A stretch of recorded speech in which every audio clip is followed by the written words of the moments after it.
What is going on, everybody? Welcome back into TTP Sports, and it's that time of the year again. It is baseball season. The weather is eventually going to get warmer. The weather's kind of crappy right now with the rain and everything like that. And sadly, we have to wait an extra day for Phillies opening day. Phillies versus Braves. Spencer Strider versus Zack Wheeler. We're gonna have to wait a little bit for that, just because the tomorrow was originally supposed to be the home opener or the season opener, basically, and that got delayed due to the rain. It got pushed back to Friday afternoon. I don't know, maybe that works better for a lot of people, but it kind of sucks because I'm sure there were plenty of people who pre-planned ahead of this, took days off from work on Thursday so they can go to Citizens Bank Park early and tailgate, see all the festivities early on, or people that take, early half days from work or anything like that. Kids were maybe scheduled to take half days from school or something like that. It was uh it's crazy. It definitely is, but who knows, maybe this is the best case thing because they just don't want to deal with the rain. And yeah, I definitely wouldn't want opening day ruined just because of some rain, having to go through so many delays and all that crap.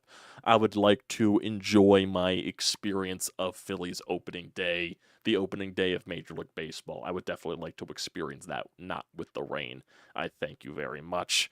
But yeah, we're getting into that very fun time again. Getting into that, really busy part of the year where basically it'll be recaps nonstop every single day. Even though, like, for the beginning part of Philly season, because it is going to be combined with, Flyers, end of the season. Maybe they get into the playoffs and we do that, and that'll take the priority. Also, eventually, when you get into the playoffs for the Sixers, when Joel Embiid comes back, and then maybe that'll also take partial of the priority. So it's definitely going to be a little bit weird going into the start of this thing, but as we get into the roll, as we get into May, as we get into the end of April, June, and everything like that, on and forward, it's going to be nonstop Phillies talk. It's going to be nonstop Phillies recaps, everything like that. The live streams, mostly live streams for post games and everything like that. Mainly this year, because this year is definitely going to be a little bit crazy because me and my cousin are splitting season tickets this year down at Citizens Bank Park. So we're splitting, in majority of the summer. I'm going to have the majority of the tickets because he does go down the shore a lot during the summer, and we're just going to sell the rest that we can't go to or just decide not to go to at all. And we've definitely been doing that for some of these early games. We sold Saturday's tickets and all of that stuff. Definitely going to be some crazy times. We're going to be down at the ballpark a lot. It's going to be a lot of fun being down there a lot. But yeah, it's going to be a crazy time. But yeah, majority of the recaps this year definitely will be, I would say, at least 85% live streams, 90% live streams. And then whenever I can, I just do a recorded version or something like that, just for, just to get it out there. But majority of the time, we'll be live here. I'll be, kicking it in the chat with you guys. It'll be a fun time. Definitely a lot of big expectations for this year's Philly squad.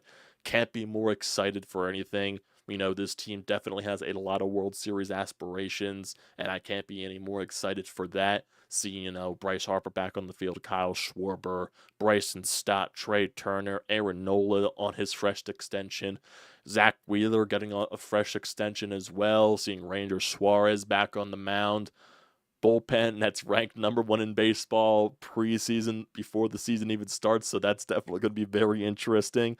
Even though I do believe in this bullpen, I do believe some people don't give it enough credit for what it's been able to do the past couple of seasons. And maybe that's just a little bit of PTSD for previous Phillies bullpens during the years when they were not as good. And especially, during that COVID shortened year where they historically had a very bad bullpen. So I think a lot of people still have a lot of PTSD remembering all that stuff, but we'll definitely see as this season progresses how this bullpen fares.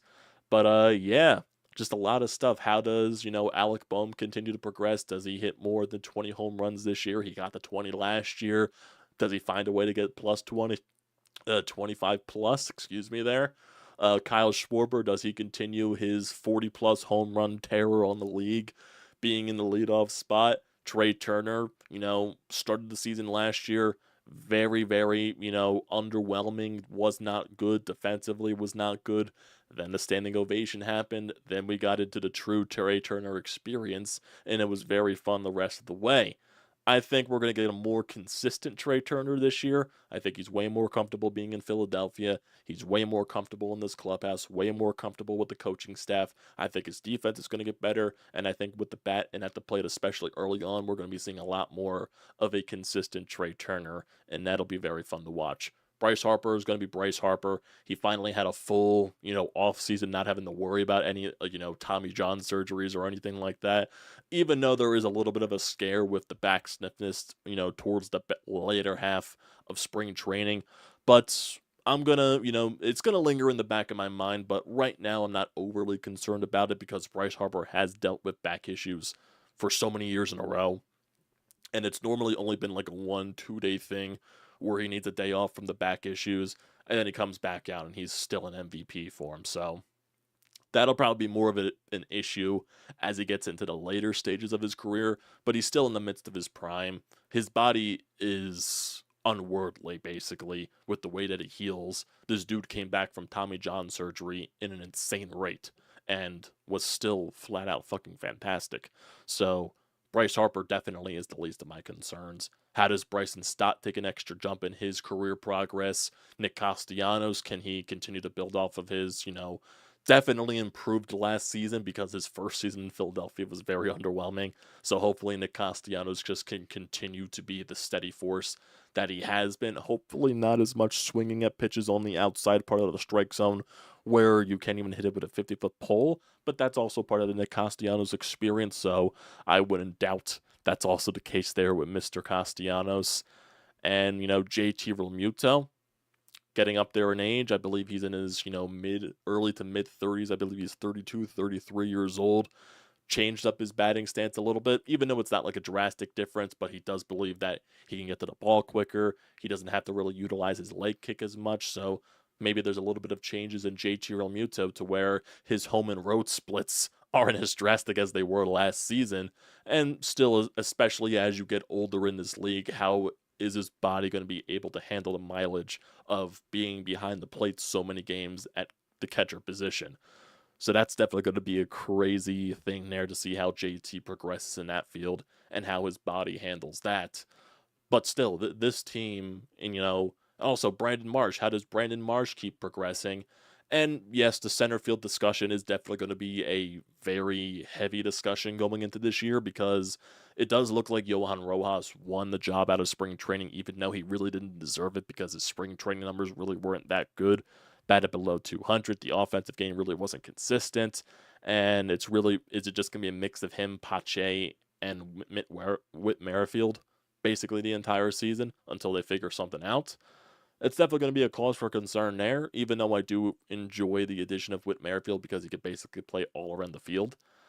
Center field is definitely going to be a major question mark, and I do believe if you do have Rojas in here, it's going to be a question mark with his batting because you do need production out of that 9-hole in today's MLB. You just really need it, and I'm not sure how it goes.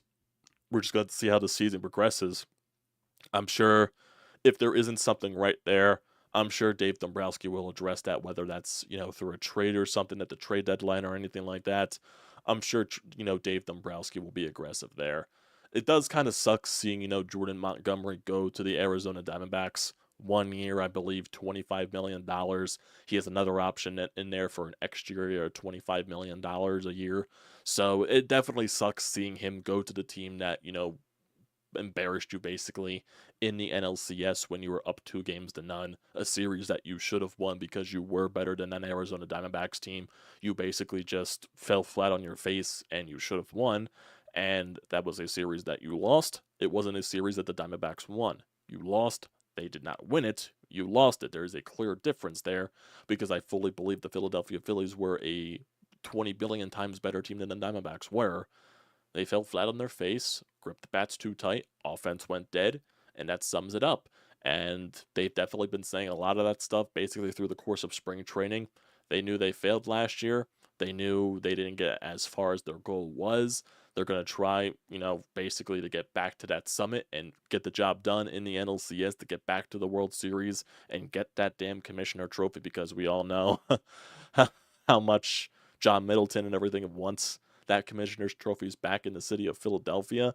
And I do have a lot of faith in this Phillies team to get the job done. I know there's some people out there that are questioning this Phillies team just because, oh, they didn't really make any big changes this offseason. It's still the same exact team that's failed the past 2 seasons. Why should I expect them to get the job done when they weren't good enough to get the job done the past 2 years? Sometimes these things take time. I understand if you're concerned about some of these guys getting older. A lot of your main guys on the roster, your main core, are like right around the age of 30 and everything like that. But isn't the age of 30, your late 20s, your early 30s supposed to be like right in the midst of your prime? Bryce Harper, Trey Turner, Kyle Schwarber, Nick Castellanos, and you still got a very young Alec Bohm, even though I wouldn't say a very young Alec Bohm, he's starting to get into his late 20s, a very, young Bryson, Stott, young Brandon Marsh, Zack Wheeler, who is one of the best pitchers in baseball, Aaron Nola, who I do expect to bounce back from his, sluggish to underwhelming last season to, he has his fresh extension. He doesn't have to worry about anything like that. He just has to go on the mound and do his thing. And then, you have a Ranger Suarez that is one of the calmest pitchers in Major League Baseball. Is cause for concern about, Taijuan Walker because he went for the shoulder MRI. He's been having a little bit of difficulties with his shoulder problems and everything like that. Spring training velocity was down once again, which is a constant thing with Taijuan Walker in the Phillies experience with him here.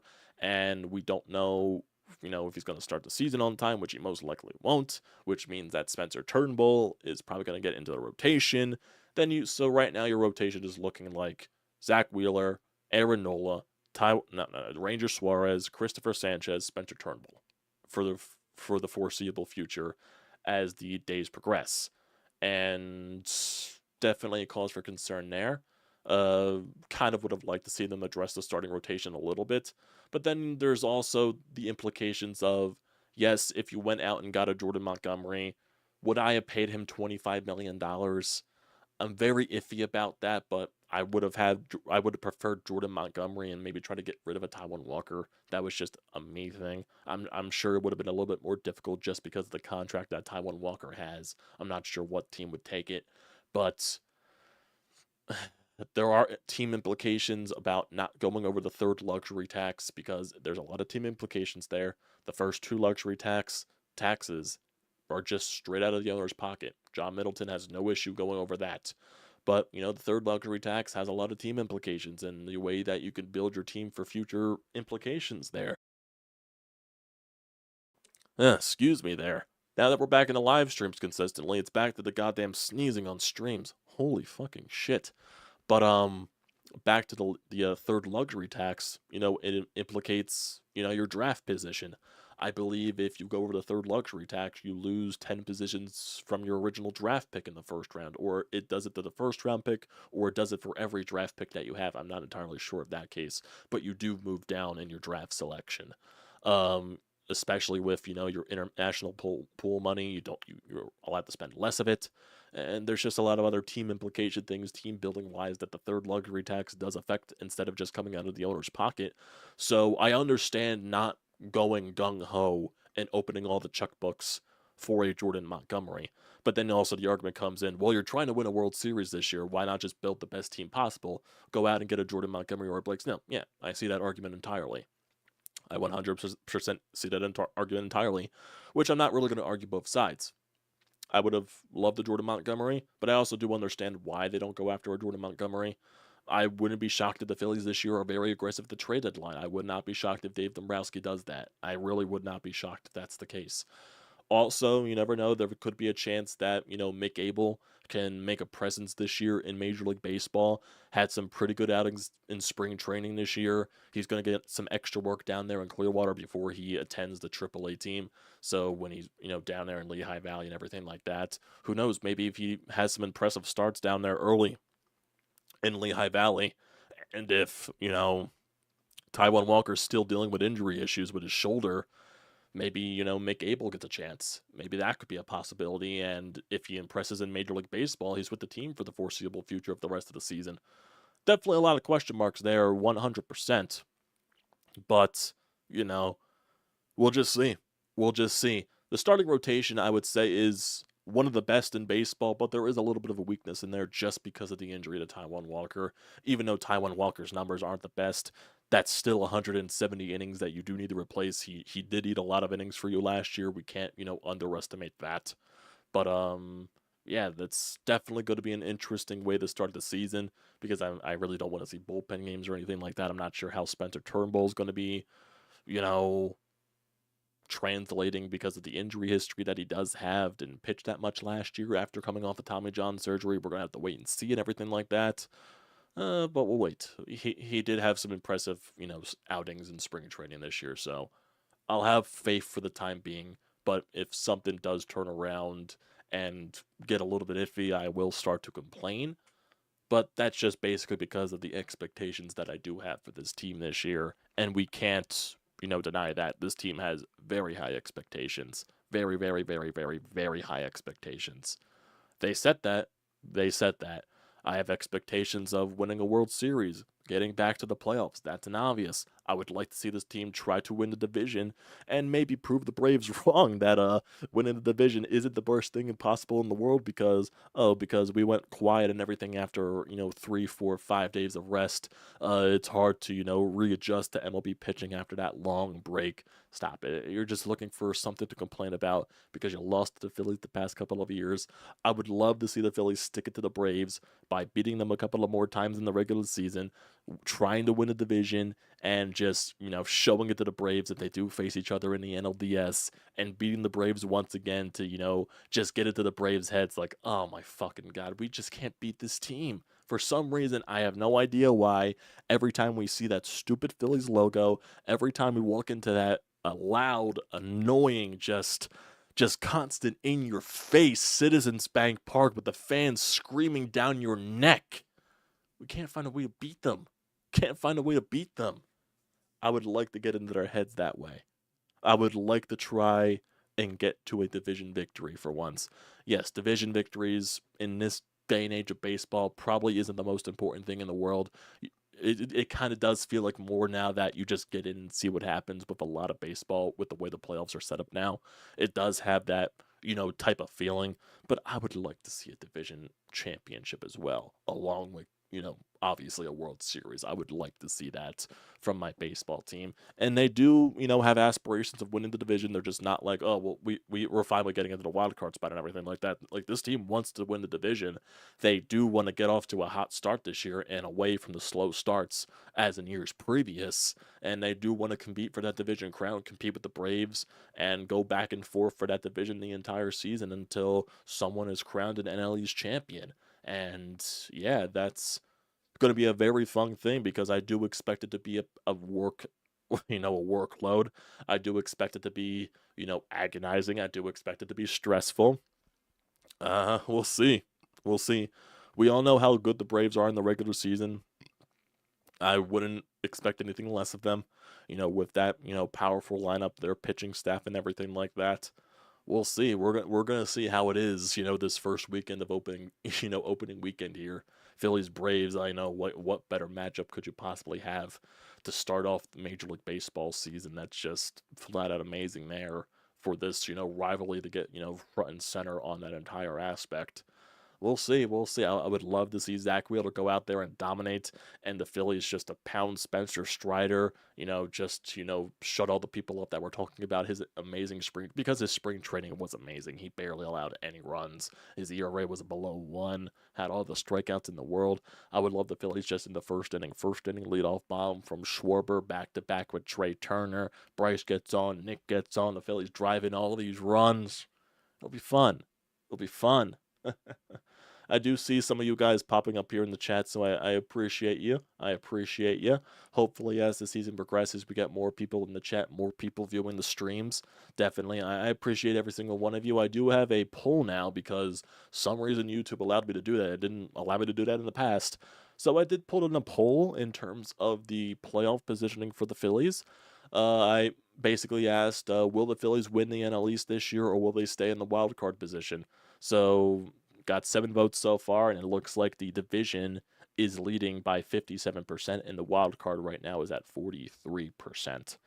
And yeah, I see a lot of people here are more confident in this team's ability to win the division. I do like that. I do like that confidence, but I also do understand why some people still view them as a wild card team. I believe the expected win total for the Phillies this year is around 90.5. I would bet the over on that. I would definitely bet the over on that. I do think this Phillies team is a little bit better than some things are saying. I do think they're better than a 90.5 win team, in my personal opinion. But yeah, it's crazy stuff here, man. Going to be a fun season. And just looking at this team right now, I want to think of like people, team players, or everything like that. And I kind of do want to put a poll out here again. So I'm going to end this poll. So let me end this right now. So it looks like after this is done, that poll was the Division One. So I'm going to put another poll out here. So let me put the mic down so I can just. So let me put another poll out here. Uh, I want to like who are talking about X factors for this upcoming season with the Phillies. I probably should have this prepared even further, but I'm going to put this out here for you guys so you can also, like, chime in with the chat and everything like that. Who is the. Let me see. So I'm a little quiet here. So Phillies X factor this season. So we got.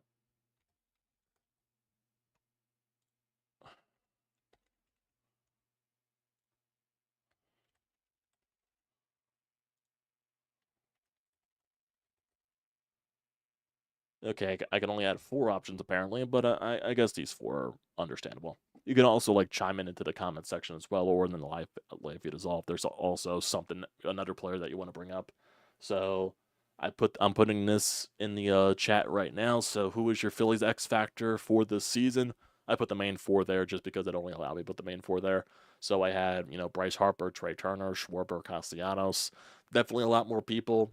Bryce is an obvious. That's probably going to be one of the main factors there for people. Finally, he has the healthy offseason till he can focus on just having a spring training. Weird thing though that Bryce didn't have a a home run all of spring training. I do think Kyle Schwarber was also laboring an injury for a little bit there. It was either an injury or I believe it was a virus that he had to where he didn't play the final week of spring training. So we're definitely just going to wait and see there. Trey Turner, see how he has a full consistent season. How is Nick Castellanos going to keep up the pace that he was on last year?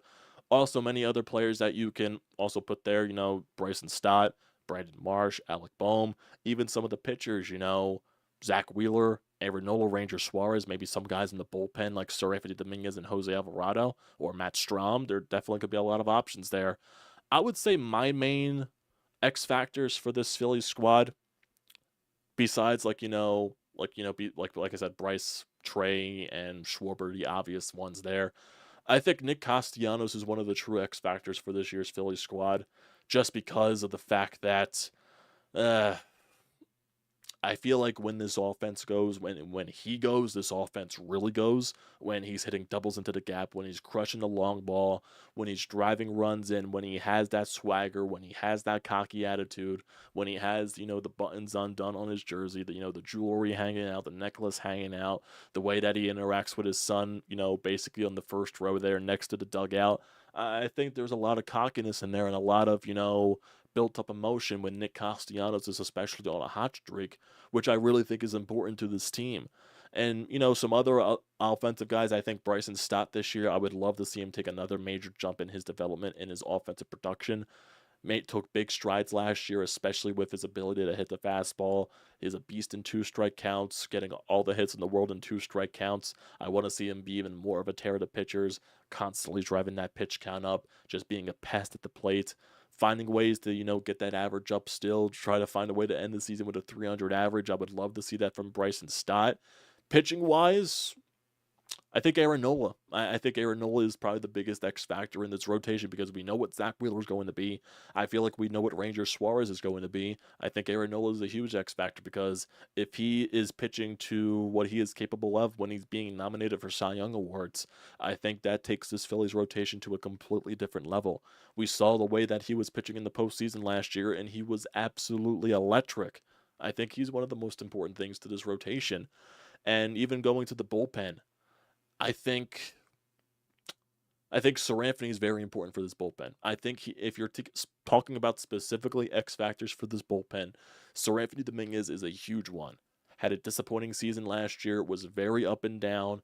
Definitely not exactly what he did in 2022 when he was very electric out of the bullpen, very dominant. You knew when he was coming out of the bullpen, it was shutdown mode. He was going to go out there, have a clean inning, and maybe he would have a hiccup from time to time in 2022, but he was purely dominant. He was fantastic for you in the postseason, getting yourself out of jams, making sure you get outs. He was the pure weapon in that bullpen for you, besides Jose Alvarado.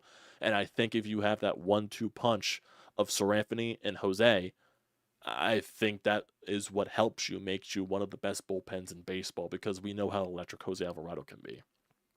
We all know that.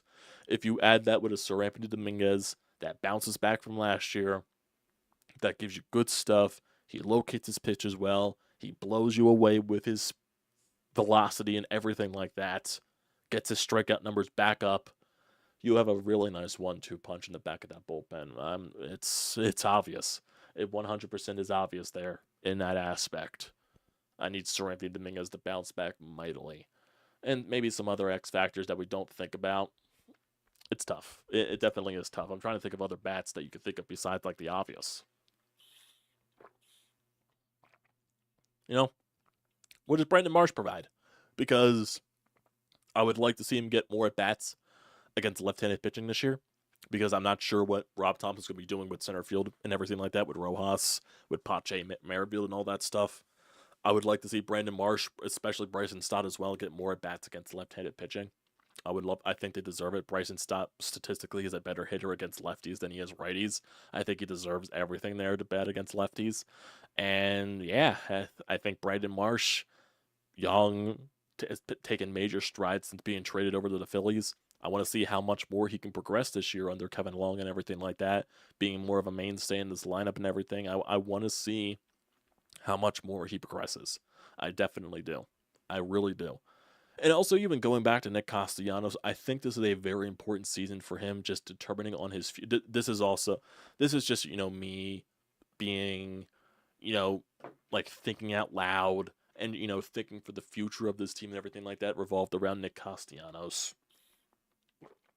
I think this is a huge season for him, just in the fact that, because I know I'm about to bring up next offseason, which probably shouldn't be in the back of my mind, but I always like thinking about the future with this team, because it's just what I see with this team future-wise. I do, contrary to some people believe that their window is very short, I do believe as long as you have Bryce Harper and Trey Turner long-term with this team, you are always going to compete. I firmly believe that, and they do have some nice, intriguing players down there in the prospect system that they can flush into this roster when those guys are ready, like Crawford, like Aiden Miller, like Andrew Painter when he gets healthy. There's definitely some pieces there when Kirkering gets healthy, because I believe he's starting the season on the IL just because he was dealing with, a sickness. So he wasn't able to get fully ramped up this spring. So he's starting the year on the IL. But in terms of Castellanos, I think this year for him to have a good season is really important, just because next season, off-season wise, Juan Soto is a free agent. Juan Soto is going into a contract year with the Yankees after being traded there with the Padres. And Scott Boras. Scott Boras clients are going to test free agency out. They're going to try to get the biggest bang for their buck possible. 100% they are. And, Juan Soto has that connection with Trey Turner, has that connection with Bryce Harper, has that connection with Kevin Long. He loves Kevin Long. And I'm sure, Scott Boras with his huge connection with the Phillies. John Middleton, Dave Dombrowski, those guys are always, in the talks with Scott Boras. Scott Boras loves to use the Phillies as a leverage piece as to where, hey, if you don't, pay up a little bit more, the Phillies are going to come in and steal this guy. They're definitely going to do that.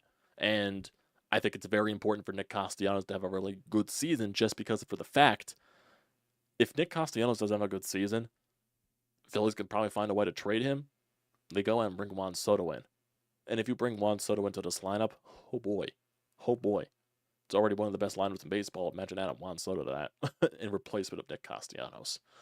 That's why I think this season is very huge for Nick Castellanos. Maybe I'm thinking a little too far ahead, but, sometimes that's where my mind goes. Sometimes that's just where my mind goes when thinking about this baseball team. Because I have a lot of high expectations. I do. And speaking of lineup, Definitely always going to be a lot of question marks about the lineup, how Rob Thompson's going to sit out the order. Is Schwarber obviously is going to lead off? How is the rest of the lineup going to be, constructed and everything like that? But there was an interesting tweet that I did see in terms of lineup construction and everything like that I saw from Ryan Spader on Twitter. And, he does a lot of things. He's a huge Phillies guy. He has a lot of info in regard to baseball, specifically the Phillies. So I'm going to read this tweet in terms of everything like there and just try to get my 2 cents about it. So he's basically stating right here, Bryce Harper should be batting leadoff for the Phillies. All of the okay, excuse me there, I stuttered a little bit.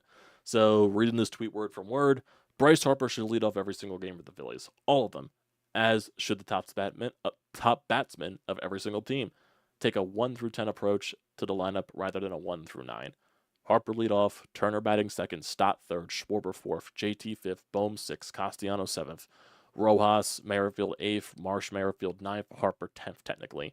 You get Harper hitting leadoff and essentially in a 3-hole before you make 10 outs in a game every single time. Flip 8 and 9 or break up Stott and Schwarber if you must, but Stott hits lefties just as well as righties, and I put a far less stock in breaking up lefties than I do getting the best players more appearances at the dish. Best hitter up first.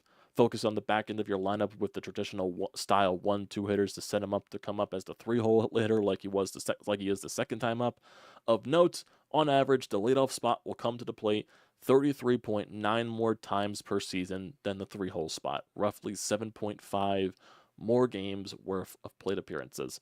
Philadelphia actually saw the leadoff spot come up with runners in scoring position 7 times more than the 3-hole spot last season. Across all of baseball, teams had an average of just 4.3 more hits with runners in scoring position from their 3-hole hitter than their leadoff hitter in 2024, and only a 1.7 more hits with runners in scoring position and first base open. So basically that summarizes Bryce Harper is the Phillies' best hitter in the lineup. He should be batting leadoff because he should be getting every single at bat. I tend to agree with that. Your leadoff hitter should be the best hitter in your lineup. I know statistically with this Phillies squad, they have a much better record with Kyle Schwarber leading off than they don't, so I doubt Rob Thompson's going to stray away from that fact. But I wouldn't be, shocked. I wouldn't be contrary to the belief if Bryce Harper led off, if Trey Turner led off. Your best batters need to bat first. Kyle Schwarber's one of your best hitters, but is he really the best hitter on the Phillies squad? Probably not. Best power hitter on the Phillies squad, 100%. But is he your best hitter? Probably not. I understand the record and everything like that, but Bryce Harper and Trey Turner are your best hitters. That is 100% there. Definitely, it would make a lot of sense for those two to bat leadoff, but Rob Thompson does what Rob Thompson does. I wouldn't be shocked if Kyle Schwarber led off basically the entire year. I wouldn't have a problem with that. No, I would. I'm not saying I have a problem with it, but if you wanted to have more success, it would make sense to basically have Bryce Harper or Trey Turner lead off, et cetera, at the end of the day. Like I said, I'm not, against Schwarber leading off. You guys have heard me many times over the course of last season and the previous season that Schwarber should be the leadoff guy. I wouldn't mind it. I would not mind it whatsoever. But, Spader brings up a good point there about Bryce in the leadoff spot. Would not be shocked there, man. Who would not be shocked? Oh, man. Some great times here, boys. We're going to have a great year. We do have a voicemail here on the Anytime Hotline, and I can't wait to hear you guys over the course of the entire season. If you want to leave any voicemails, text messages, or anything like that for future uses or anything like that, leave those at 215-839-9885. We'll get your thoughts and opinions on, Phillies recaps, news breaks, and everything like that. So definitely don't forget to leave those there. So let's go to the hotline right now. Let's go to the voicemail line. Let's hear from Sean. See what he has to say. Well, as predicted, Mother Nature interfered with the opener tomorrow. Sadly. Probably smart to do it on Friday. So, for predictions and looking forward to the season, I don't really have any predictions. I'll just say this for me. Come on, that was a point of the My voicemail. mentality as a fan is basically along the same lines of the team itself. To me, anything less than a World Series victory this year for the Philadelphia Phillies, I'd consider failure. I mean, this was a team that went to the World Series 2 years ago and took a couple games from a team that they weren't as good as They should have went back last year. They've said all the right things in the off season in terms of being embarrassed and learning from it, et cetera, et cetera. Well, these are Bryce Harper's golden years. I mean, these are his prime years, I should say. This is the time when the Phillies got to get it done. You know, Montgomery has spent the money. I mean, you've got the big name players in place. I mean, it's time for the Phillies to get this done now. World Series or bust. That's my mentality as a fan. I agree with you. I agree with you, Sean. I 100% do. Like I said, even going to the trade deadline talk that I was having, like I said, I wouldn't be shocked if Dave Dombrowski, if he thinks there's something a little bit off with this Phillies team, not that the fact the record or anything like that, like just he sees a weakness or something like that, he's going to address it probably at the trade deadline this year. I do expect this year the Phillies to have a bigger trade deadline than in years past. Like say if the Rojas Pache experiment in center field doesn't go, as they were to expect, I guess 100% expect to see billions of Mike Trout rumors. I'm just saying. Expect to see a billions of Mike Trout rumors. Because I can firmly guarantee you that is going to be the main talk about this trade deadline. I can fully guarantee it. But also, wouldn't be shocked if they address starting pitching again at the trade deadline. Would not be shocked if that's the case. Not sure if they would go after a big name at the trade deadline, unless there's a reason for it. You know what I mean? Would not be shocked if they go after a big name or a big pitcher or anything like that. I'll be excited about the fact, but would I expect it? We'll have to wait and see. We'll definitely have to wait and see.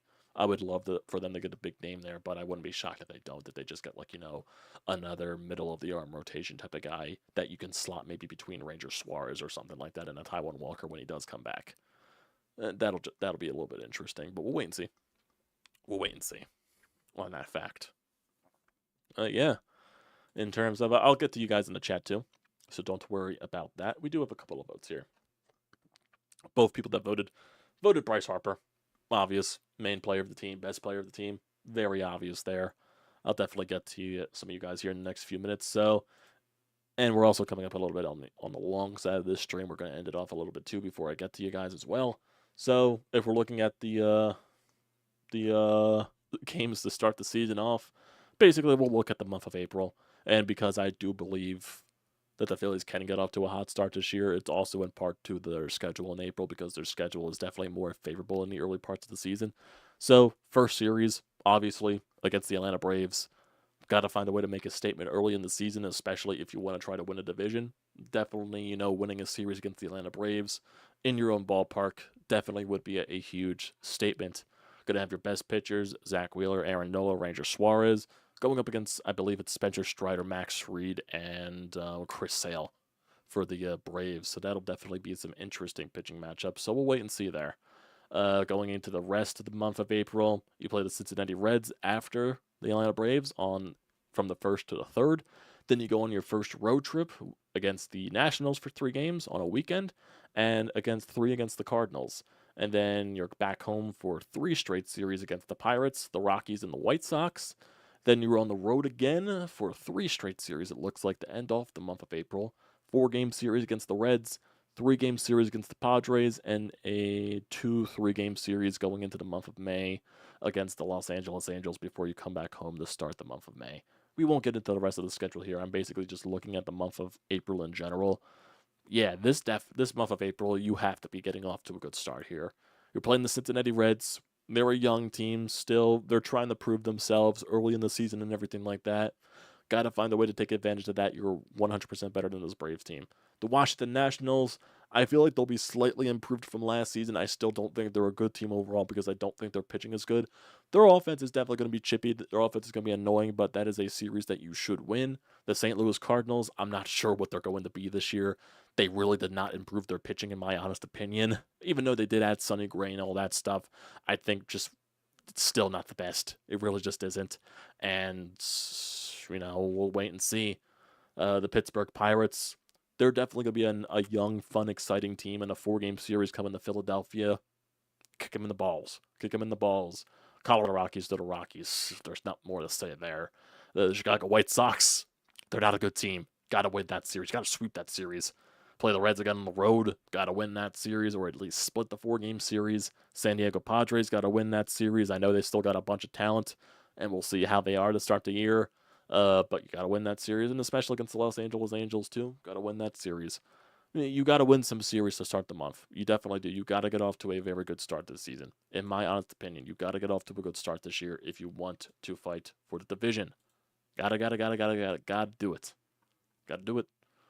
So, before we end the stream off, I'll get to you guys here in the chat before we end it off here. David, how you doing? I'll be seeing a lot more of you this year. Cannot wait for it. You and your positivity. You and your positivity. Can't wait to get that good old positivity in the chat here, David. Let's see. We'll find out how on Friday how things will work out. Well, we definitely will. Eugene, how you doing? Haven't been to an opening day in many years.